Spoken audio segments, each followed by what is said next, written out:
Good morning. On behalf of the NC Chamber, welcome to the Workforce Webinar, How K-12 Education Fuels North Carolina's Competitive Success. I'm Deborah Durr with the NC Chamber. A few notes before we get started. You are muted to avoid any distractions during today's presentation. Please use the Q&A box and not the chat box when submitting a question during the meeting.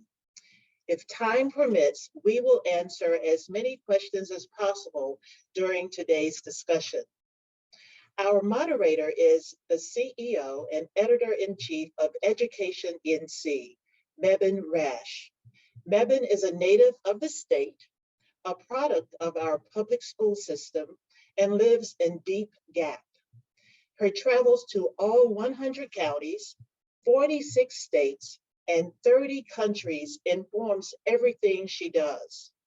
This year, the Friday Institute for Educational Innovation awarded her the 2021 Friday Medal, which honors significant, distinguished, and enduring contributions to education through advocating for innovation, advancing education, and imparting inspiration. Joining her for today's discussion are State Superintendent of Public Instruction, Catherine Truitt, and our President and CEO here at the NC Chamber, Gary Salamido.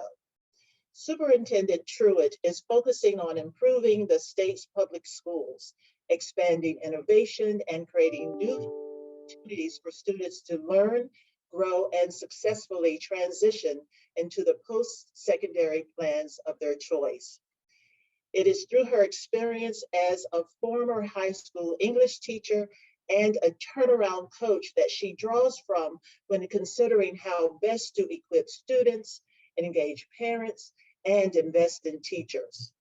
She was the senior education advisor to former Governor Pat McCrory, where she coordinated policy for all dimensions of public education and helped lead the development of strategic state education policy goals.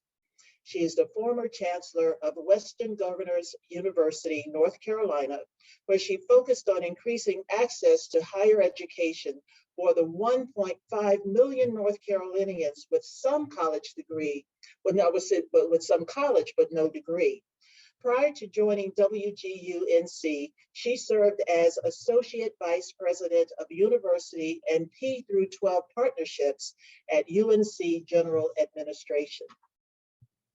Now, prior to becoming the NC Chamber's President and CEO in 2019, Gary Salamido led the Chamber's lobbying, advocacy, and political efforts. He has decades of experience and a proven track record representing North Carolina business interests at the General Assembly. Gary's leadership in advancing policy at the NC Chamber has helped propel the state to the top of several best in business rankings. Prior to joining the NC Chamber in 2011, Gary worked at GlaxoSmithKline for 19 years, the last 10 years of which he served as GSK's Director of State Government Affairs. Mebane, the floor is yours. Welcome, y'all. Good morning, Superintendent. Good morning. Gary, thanks for hosting us. Glad you're here. We're having a conversation today about how K-12 education fuels North Carolina's competitive success, but really we're talking about students and how they find a meaningful job and make their way into the workforce. You all were students once. Tell me about your first job or your first experience being part of the workforce, Superintendent. Well, I started my very first working engagement as a babysitter. I started sending around notes in the neighborhood asking for babysitting jobs when I was 10. I think by the time I was 12, someone finally trusted me with their children. But my first actual, real job was my senior year of high school. I worked at Godiva Chocolates at the mall near my house. And it was a really, really fun job for someone who likes chocolate as much as I did. There was actually a rule that you could not eat the chocolate unless it had fallen on the floor. So we did a lot of accidentally dropping pieces of chocolate on the floor, but it was a very good experience. I remember I started at Christmas time, and it was a very busy time, and I really enjoyed having the chance to feel independent and earn a paycheck. Gary, your first job? Thank you, Mebane, and welcome to our new offices that we just moved into a little while ago. It's a pleasure to have you all here today. My first job was counting coins. My dad was in the vending business, so it was counting coins and putting them into wrappers, and that was the unpaid job, but it was expected for that to get started. Then I was a dishwasher at a local Italian restaurant in a small town in upstate New York, and I was eventually promoted to making salads. That was a big deal, to be able to make the salads, and then worked pretty much fast food all the way until I got through college. When I graduated pharmacy school, about my third year, I started working in a hospital as a part of that. But yeah, I started counting coins for the family business was how I got started. It's a lot of different steps for all of us in the journey. So we often talk about a quality K-12 education and a highly qualified workforce in a way that makes them seem disconnected. Talk to me about what you all are doing to bridge that gap and why now. Gary, you want to kick off? Well, thank you, Mebane. Well, there are moments in time where it makes a lot of sense, where people that have longstanding relationships are in places where they can work together, they trust each other, where you can make a difference. There are times that, adversity helps you learn a lot. And we've had a lot of adversity over the last 2 years. I wouldn't say that things have revealed anything necessarily new, but they've made them acute, and they've made us all much more aware of them. And if we've learned where the gaps are, and we learned at the opportunities to collaborate and to innovate, and that how resilient folks are. And so now we have a moment in time to fundamentally do things and change things forever in communities all across North Carolina that maybe it would have taken a lot longer to do, or maybe we wouldn't have had the same type of impetus to do them. But the pandemic has shown what we always knew where the gaps were, but they're much more in front of us now. They're much more transparent, and there's much more of a spirit of alignment to make a difference as we come out of this pandemic. So I'm really excited to be working with the superintendent, and there's a lot of folks that have been around a little while now that know and trust each other. So it is a moment in time to really make a long-standing impact. So that's the why now. What are you going to do? Well, I would echo Gary's comments about the moment in time. The pandemic has shown us how quickly the workforce can change. We are, I think, in the middle of some shape shifting when it comes to what work looks like. And I would say that for my world in K-12 education, I having been a high school teacher, I can tell you that a lot of teenagers spend their time in high school driving towards that goal of walking across the stage, getting their diploma. And for some kids, the next step is a 4-year residential college degree. But for a lot of kids, there is this kind of other category.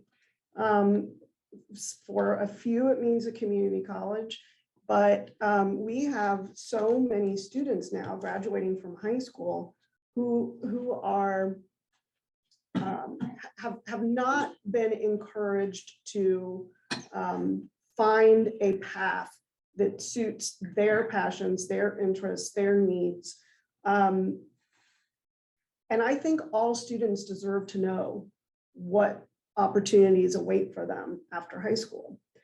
And I think that for us, the why now and what we're going to do is to create better alignment between K-12 education and whatever are the post-secondary plans of the student's choice are, what those opportunities are, what workforce needs.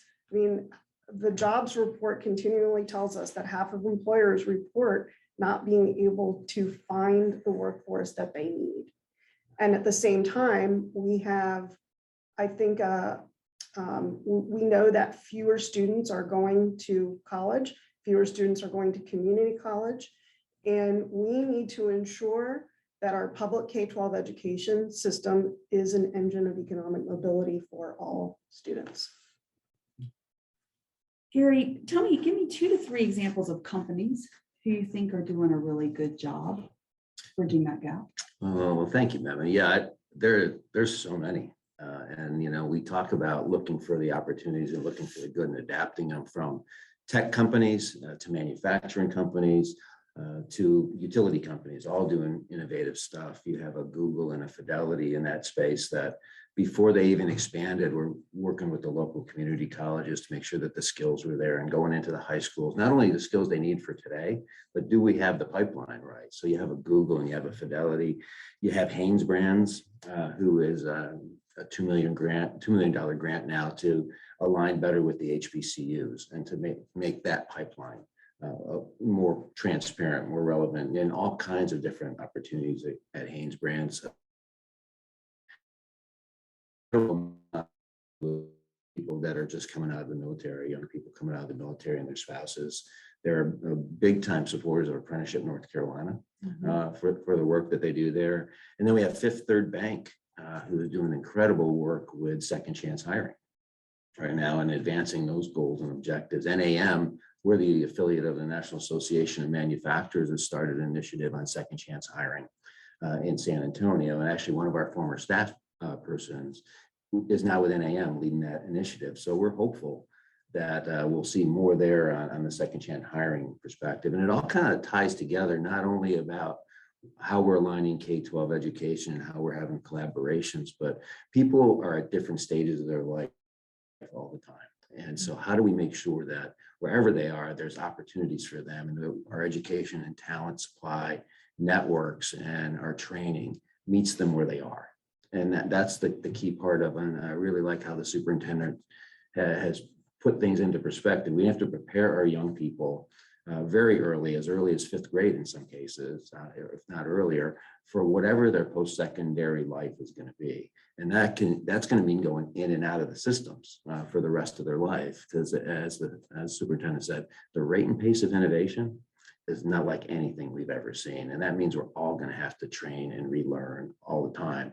And if we could instill that early in the K-12 system about the importance of a lifelong learning and a curiosity, and that becomes who people are and what they expect, then we're going to do really, really well. If you don't know about some of the things we're talking about, we'll post those on Twitter after this chat. So for instance, the apprenticeship program you mentioned, we can post an article and a video about that. And we'll also post those enrollment numbers for community colleges. Superintendent, tell me about some districts that you think are doing a good job bridging that gap. Yeah, one of the most exciting parts of my job is getting to go into schools and visit districts. So Douglas Byrd High School in Cumberland County is really one that stands out in my mind. They are offering credentials for solar and wind energy. And Halifax County is kind of doing something similar. They had a solar camp this past summer called the Clean Energy Youth Apprenticeship Camp. Just really leveraging the community in which they live, and those credentials are able to lead to credits through a program that NCA&T has. So that's very exciting. And then of course, leaning more into agriculture in the eastern part of the state. Greenleaf Farm is a farm to school county initiative that's very exciting and helps students engage in a CTE agriculture career cluster pathway. Charlotte has an incredible high school that we had the pleasure to visit. It's called the ROC, R-O-C, and I would love for you to share something about that in the chat later. But 3 local high schools are able to, students from 3 local high schools are able to come to the ROC, which is a construction site, for lack of a better word, where students earn credentials in construction technologies. And it's a very community-driven initiative. And we had the pleasure of meeting a handful of students the day that we went, who talked with so much passion about how this program has changed the trajectory of their life and how excited they were to be doing something that they were incredibly passionate about.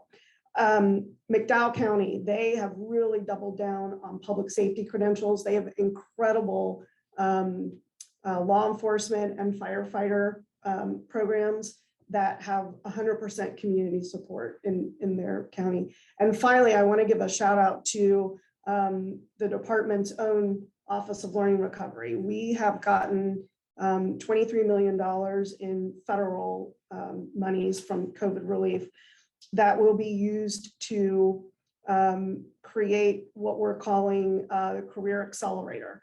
And it will be available to all school districts this summer, and some charter schools are joining in as well.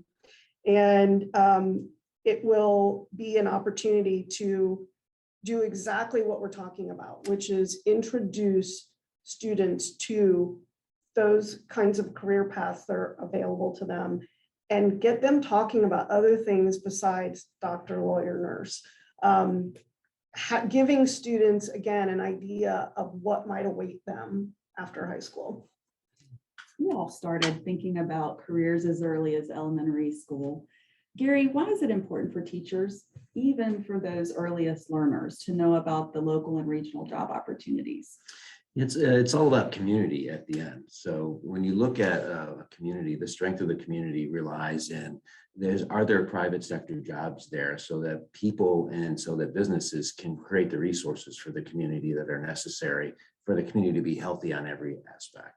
So when you look at our teaching professionals, the alignment, the intentional collaboration, the looking for opportunities to innovate and to provide what employers in that area need, whatever industry they're in, is incredibly important for the health of the community. Right? It's essential because it's all tied together. The resources, the money that gets invested in schools, the jobs that come from the investments in infrastructure that need to occur, from the services that need to provide, from the linemen that need to connect things, all the way down to the people at the local school that are our principals that are getting their education and furthering their education. It all gets connected to that community and to the alignment of the resources and the reinvestment in the community. So the teachers stand at that pivotal point of it can come to them and they act great, or they can begin to look even more about what are those intentional opportunities that exist, even when you're Friday night sitting in your driveway talking to your friends in your neighborhood. Things appear, and the intentionality of it, I think, is the next step for us. I like the community focus. Superintendent, you want to weigh in on that and maybe add on and talk about how are we reinforcing that priority in our educator prep programs, which is the higher education opportunities where we take students who want to become teachers. Yes, exactly. And teachers are, in some communities, the education is the #1 employer in certain communities, which is something I know your organization has written extensively about. All students are on a career journey from the moment they start school. And I think frequently career and technical education, which has replaced what used to be called vocational education. I have a lot of people say to me frequently, I just wish we could go back to shop and auto repair. And the truth is that we still do have those things. We do have carpentry, we do have auto repair, we have culinary design. And those are part of what we call CTE, or career technical education. But so often in schools, career technical education is siloed from AP classes or honors classes. And we have a tendency in education to think about career planning for perhaps students who are underachieving. And this cannot continue. Career planning is for all students. And we should not, at the same time that we should not be telling certain students that they can't go to college, we also should not require or tell all students that the only way for them to be economically mobile or be successful is through a 4-year college degree, because that is just not how our workforce is functioning right now. I think that our higher ed partners are aware of changes in workforce, and I would certainly hope that that our educator prep programs are aware of what has to, the messaging that teachers and counselors and principals need to share in terms of lifting up the purpose of a K-12 education, and how teachers can engage with students in career opportunities, and how teachers can look for that spark and tap into students' passions to help them understand what's available to them. Seems like there's a fun opportunity for us to collectively build a dashboard that shows these local and regional opportunities and makes it easy for students and teachers to explore them together. Yes, and that I can't not point out that our statewide and federal accountability models don't measure any of that. And that's one of the big changes that we're advocating for at the department, is we have to rethink the way that we define school quality. It can't be just about this algorithm of 80% achievement, 20% growth. We need to be looking at other ways that schools create opportunity for students, and other ways that teachers lead students to the post-secondary plans of their choice.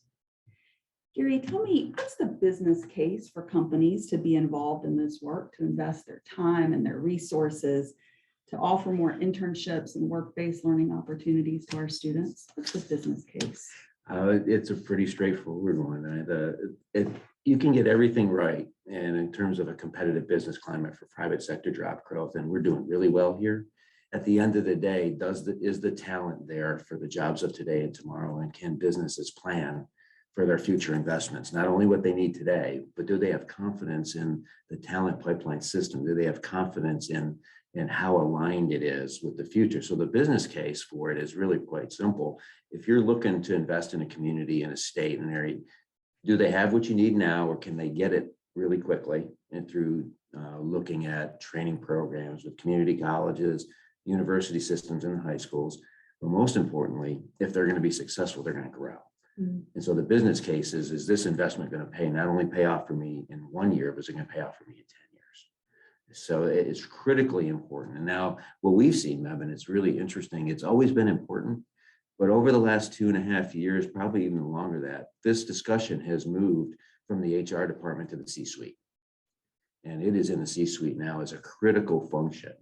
People are always the priority, but sometimes gets masked when you have a net migration of talent like North Carolina has had for a long time, and we've had so much success, and we didn't have any adversity, as we talked to earlier. Well, all that's been uncovered now. So the business case is much clearer, and the business community has to do a better job of articulating that business case, but it's there right now for today and for tomorrow. And that's one of the reasons that we're really excited about what we're going to be doing here in our Chamber Foundation, be launching in March, working closely with the superintendent, with the president of community colleges and the president of the university system, and our members. We're going to be launching an Institute for Workforce Competitiveness that really goes to the heart of the questions and what you've been talking about. It's going to do 3 things. One is it's going to catch people being good. We talked about a number of those things that are going on in counties and communities now. They're doing really good things. So what are those things? And how do we adapt them to communities that may be wanting to do the same thing? And our role here is to bring people together and then tell everybody about it, and then facilitate those discussions. The second piece is going to be about, we have 27 people that we've trained, so the U.S. Chamber's Talent Pipeline Management System. It teaches people from companies, local chambers, workforce boards, high schools, everywhere, to come in and look at the data for their county, their community, their region, get together, and teaches them how to bring companies together and identify the gaps, and then go with a plan that's data-based to the educational institutions, to the high schools in particular, but middle schools even, for that longer term pipeline. And whatever it takes to say, okay, we're here and we want to be here. How are we going to put that together? We've trained 27 people around the state to do that. We're going to provide scholarships for more. Out of all that will become a future-focused, data-driven policy agenda that'll say, these are all working through the will and the innovation and the relationships these people have in their communities. It's a nonpartisan solution. If we do these couple things, we'll facilitate even greater expansion and growth of those programs. So the business case is real simple. Do what you're doing well. Look at that. Take what's good. Can you adapt it to other applications? And then have people in the position to connect people and to do it all over again.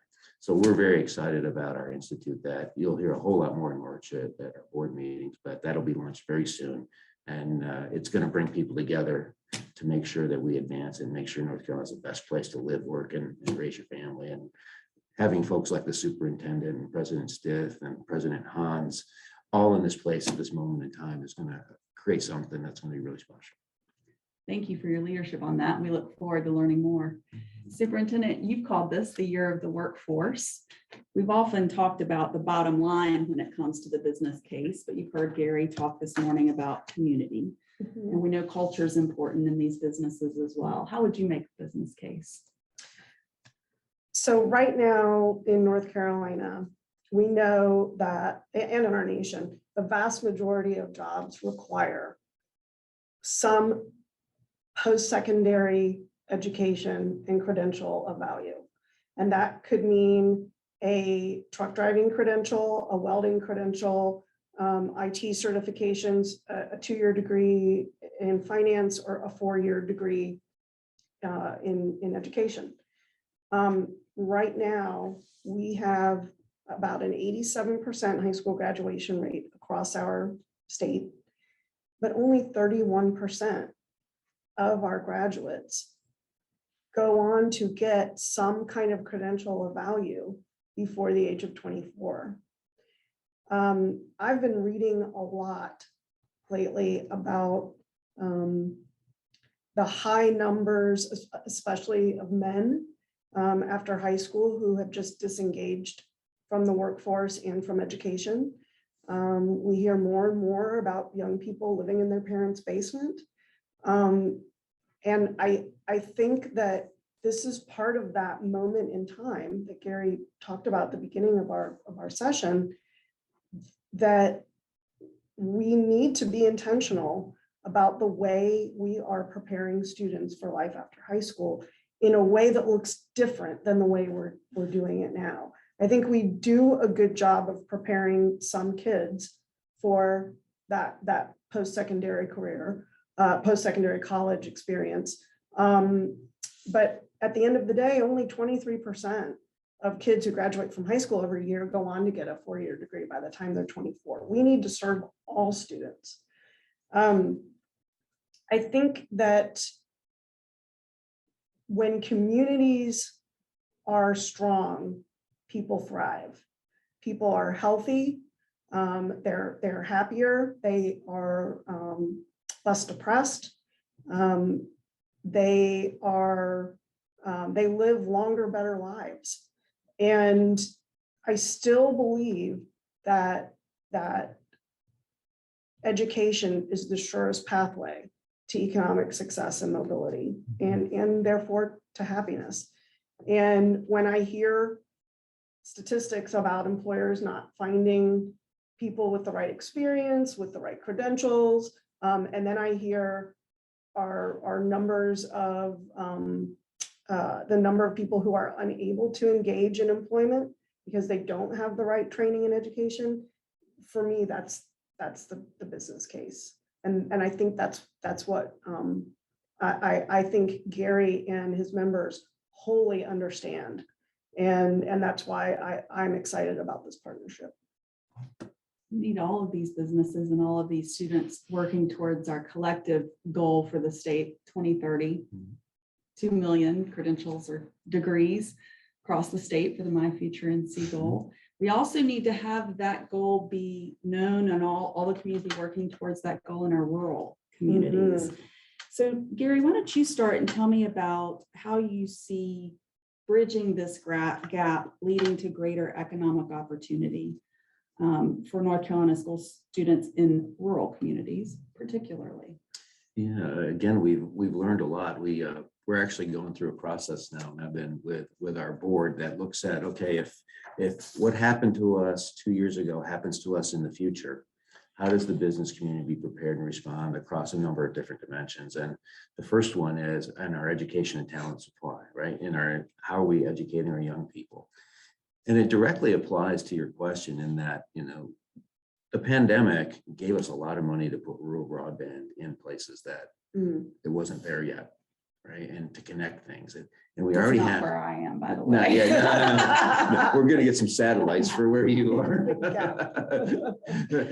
But as you know, our schools are all connected, right? And our libraries are connected. Yes. And now there's more opportunity. So, well, if we can take and apply what we've learned in a virtual environment, we actually have a member of ours said he stopped calling it virtual, it's remote. Virtual means it's not real, right? It is real, it's just remote.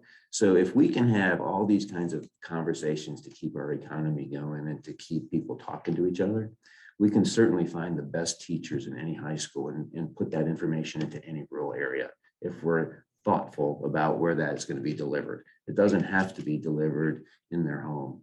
It could be delivered in their schools as part of their normal school day, or we can stagger when that's going to be, when that can happen, right? It can be at different times of the day. So we have to give hope back to our rural communities. They can have access to the same talent that our non-rural communities can have. And we've learned how to do that. We've done it all over the world through our phones and through our computers, and how we're doing this webinar today in the midst of the most adversity that we've ever seen, a global pandemic. None of us have ever seen this before. So if we can do it there, we can most certainly give our young people that are in non-urban areas access to the best talent across our state, the best high school teachers, the best middle school teachers, community college programs, university programs, all of it is right there for us. All we're lacking is the will and the alignment. Yeah, I agree with you. We see, some of the best broadband in North Carolina is in Yancey and Mitchell counties, and you see the difference that it makes in terms of workforce opportunities, and to hope that it could be like that all across the state. Superintendent, as we think about bridging the gap between K-12 and workforce, how do you see that impacting rural opportunity? So the silver lining of the pandemic is, or one of them is that entrepreneurs and 1099s can live anywhere. And we think that there's an incredible opportunity in a few areas to really drive home what the needs are in our rural areas. For example, agriculture is still the #1 industry in our state. We are, I think, the world's #1 exporter of sweet potatoes still, amongst other things. And so I think there's, I used to teach at a high school in Johnston County that had a very robust CTE ag program. And there's so much opportunity at all levels of education to work in agriculture, agri-science, agritourism, plant science, medicine. I mean, there's a lot, sustainability, feeding the world. I mean, the list goes on and on. And I think that we have an opportunity to really make sure that all things are created equal in our rural communities in terms of what they can offer with CTE agriculture pathways. Also, one partnership I would love to highlight is the Department of Public Instruction is partnering with NCBCE, the North Carolina Committee for Business and Education, which is out of Governor Cooper's office. And we are offering stackable IT credentials to students all over the state. And there are lots of opportunities for remote work in the IT industry where we don't have enough cybersecurity specialists in our nation. And I think that that partnership, which is very close, by the way, to being free for students, we're very close to making it free for any student who wants to do this, is exactly what we should be doing. And I'll end by saying that teacher cadet programs are an amazing way for a student who wants to stay in their community. Not all rural students want to leave. where they live. Some of them want to stay and live and work in their community. Teaching is a great way to do that. And we can invite more of our young people into the teaching profession through teacher cadet programs that then again align with our universities and community colleges. Yeah, with community colleges beginning to offer associate degrees in teaching and other grow your own programs, we're really hopeful that the teacher pipeline in these rural areas will contribute to economic opportunity for all of these kids moving forward. Absolutely. How can the business community collaborate with the public school system to help students, parents, caregivers recognize the various pathways for their students? Yeah, I get that question a lot from people in businesses of all sizes.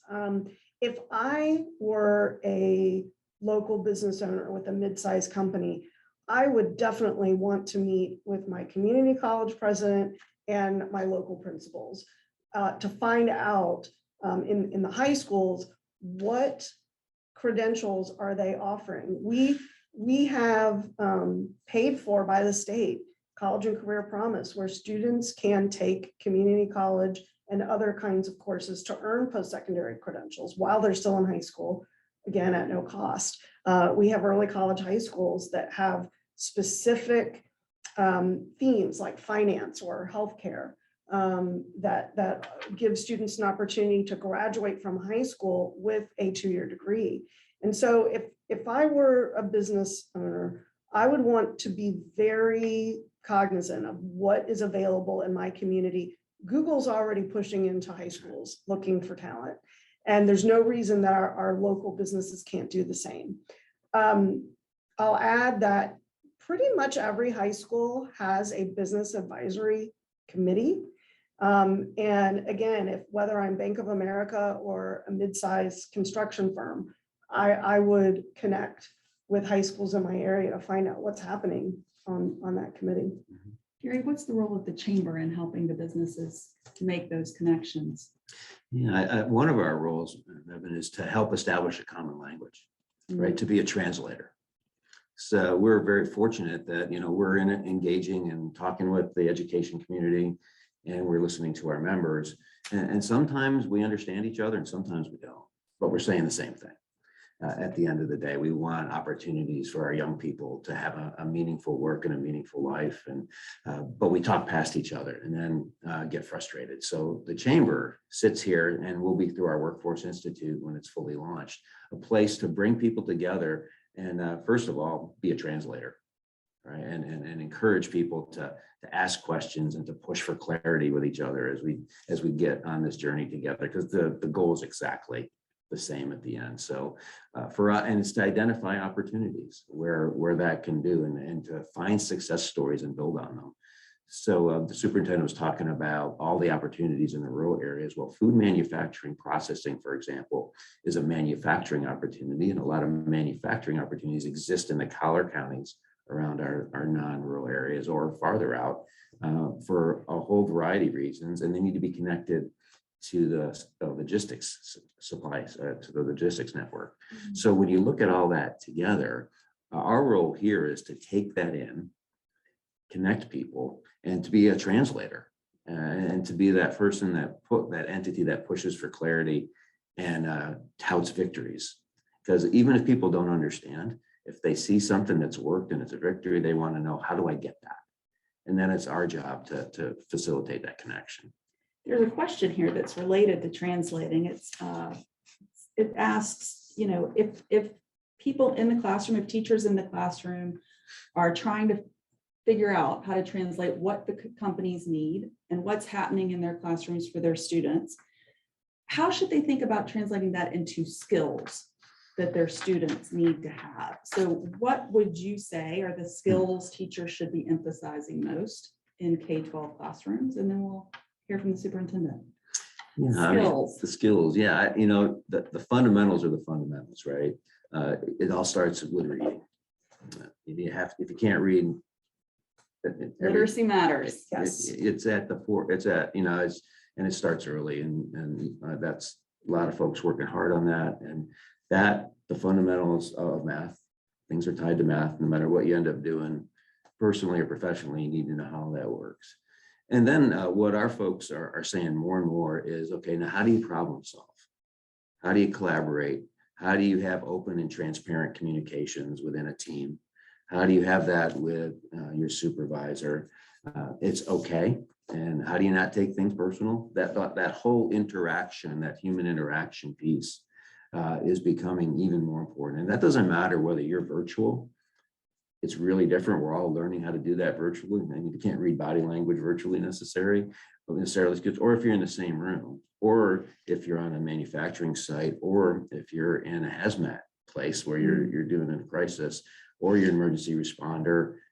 No matter what you're doing, that ability to push for clarity, to listen to understand, not listen to respond, and to learn from every incident. So the fundamentals are the fundamentals. They're always important. Reading starts at the beginning. And then what's that human interaction component? We're hearing from our members, we'll take a really smart, intelligent person, but they don't have to be first of their class. But if they can communicate, they can problem solve, they can integrate with a team, that's a distinct advantage. And you can tell that now in the interview process. They've gotten really good at it. Yeah, we were talking about a school program earlier before we kicked off, and the way that program thinks about it is, can students analyze, synthesize, and community? And they say if students can do that, they can do anything. That's exactly right. Where are you on skills? What do you think are the most important skills for teachers to be aware of as they're thinking about making sure their students are getting those skills in their classroom? So I echo everything that Gary said, and what we're hearing in the education community is that what used to be called soft skills, which are all the things Gary mentioned: communication, collaboration, being a member of a team, critical thinking skills, being a creative problem solver, those have been renamed durable skills. And I love that they're being called durable skills because they are skills for a lifetime. And I think that when teachers do project-based learning, which we have a lot of that going on in our state right now, students develop those skills. Are we assessing those skills? This goes back to accountability, like I mentioned before. I would say no.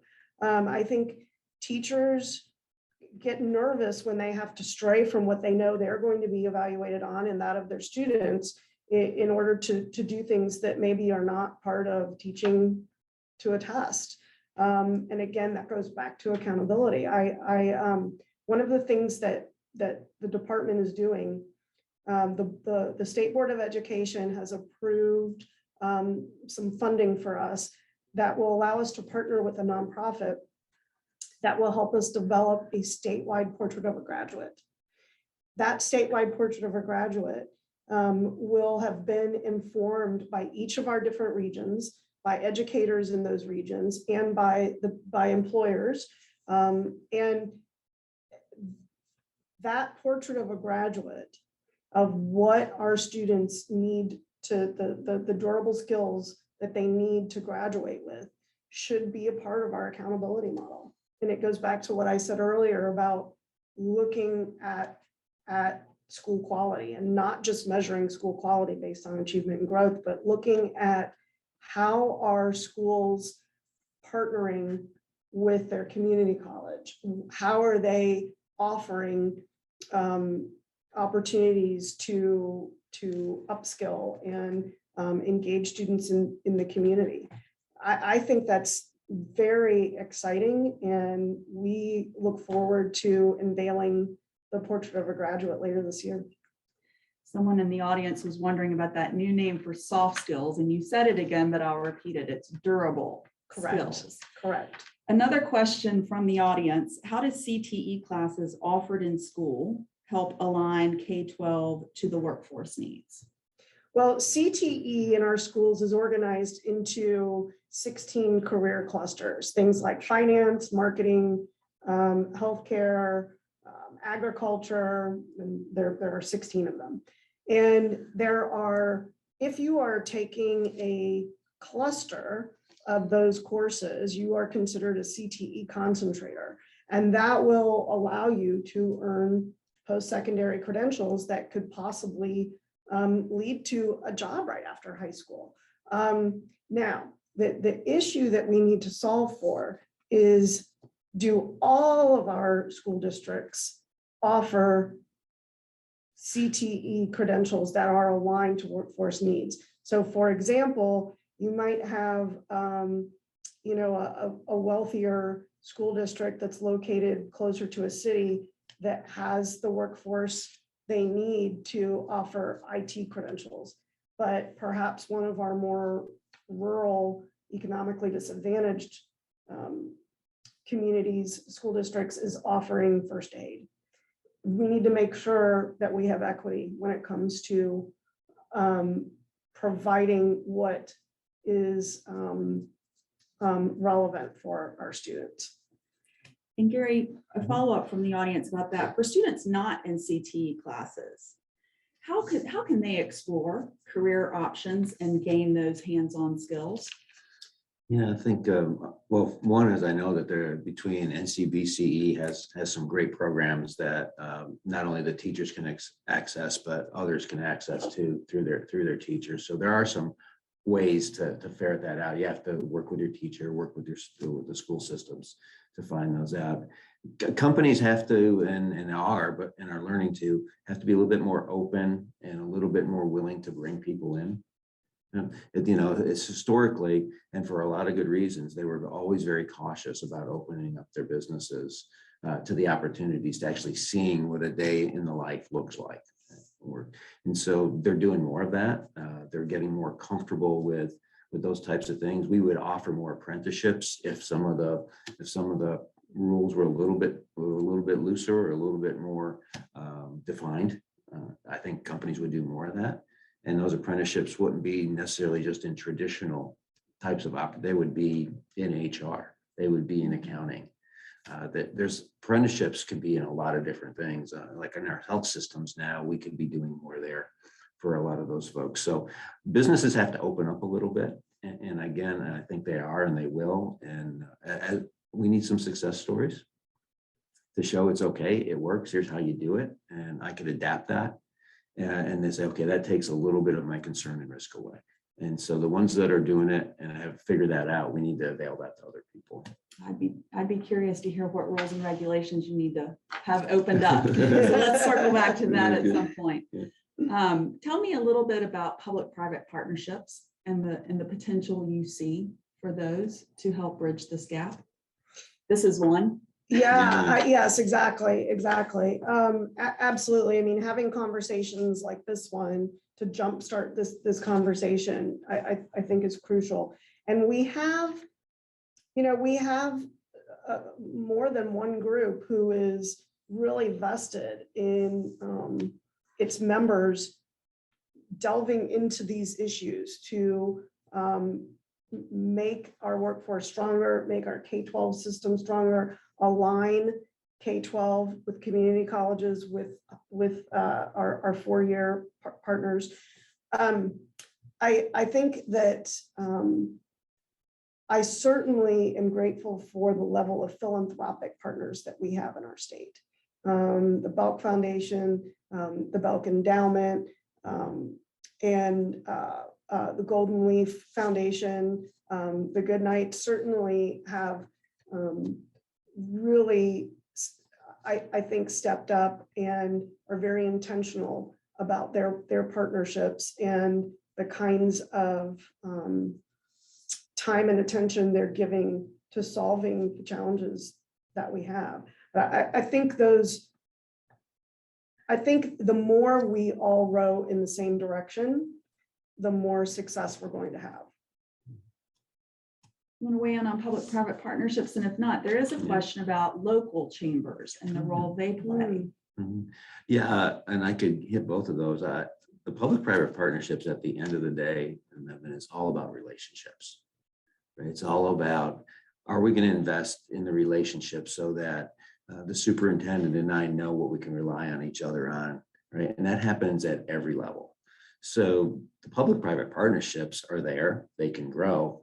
People have to invest in the relationships, because at the end of the day, you want to do business with, you want to work with, you want to advance goals with people you know, like, and trust, and have aligned values systems, right? So lots of opportunities for them. There's lots of good examples. The superintendent mentioned some ones that have kickstarted a lot of things, people that have invested.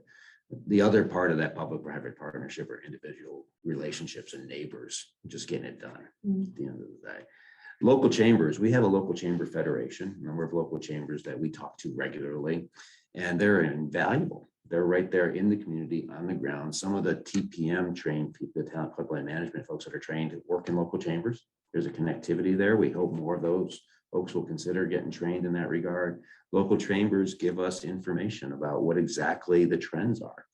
And so they're an invaluable resource, and I would encourage local businesses and the education community. That's a great place to convene, because it's all local, all business, all education, all politics is local at the end of the day. And that's where it starts.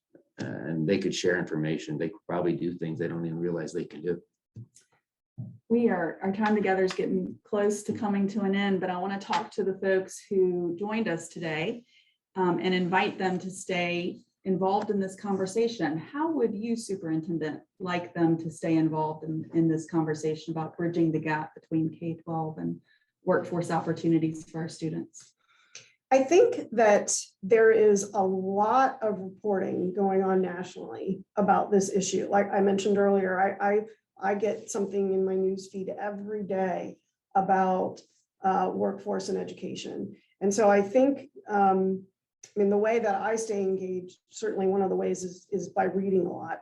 I would also encourage people, especially in the education community, to think deeply about what kind of paradigm shift we might be asking of educators here.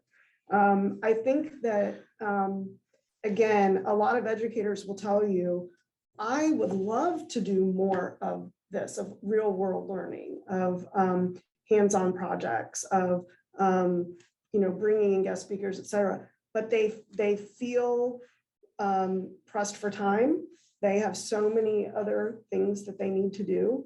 And so we can't just wave a wand and ask our teachers to completely shift the way they teach each day. And I think, again, it does involve advocacy from the business community and from educators on revisiting our testing and accountability model. And so I would hope that one of the things I love about our state chamber is that they do their research and they weigh in during legislative sessions about what potential legislation would be good for North Carolina and what might not be so good for North Carolina. And I love that you put a stake in the ground and say, this is what we think should be supported. And so I think staying engaged with chambers, as well as what's happening with the trends that are happening nationally, the trends that are happening locally, as well as staying engaged in the policies that frame all of this is really essential. And I would hope that people would take time to do that. From reading and learning to advocacy. Gary, how do you want people to stay involved? You mentioned a new chamber initiative. Yeah, step one, tell us what's working. Please reach out, tell us what's working. And to adopt a philosophy, really two things. One is let's have a bias for action. We got the alignment, we got the moment in time. We have a bias for action. And just because we see an obstacle doesn't mean it should stop us. There's a way. It's either through the obstacle or around it. So the way we look at things and the way we perceive things, I think, is really important at this always, but at this moment in time. So folks, if you got something that's working, let us know what it is. And then let's have a bias for action and just work around the obstacles, because we can do that. And results and achievement and people having jobs, that'll create a momentum for statewide change. I like the bias for action. Thank you both for being with us today. And thank you all for joining us and for caring about our students and our state and our future. Thank you. Thank you, Mebane. Thank you, Mebane. Thank you, Superintendent Truitt, and thank you, Gary Salamido, for this wonderful conversation around how K-12 education fuels North Carolina's competitive success. Now, we hope that you found today's content very valuable, and we equally hope that you will join us for future NC Chamber events as you see now on the screen. As you exit today's webinar, we ask you to take a brief survey, and we would appreciate any feedback that you can provide us to allow us to improve sessions in the future. Thank you again. We ask that you stay safe and healthy during this time. Have a wonderful day.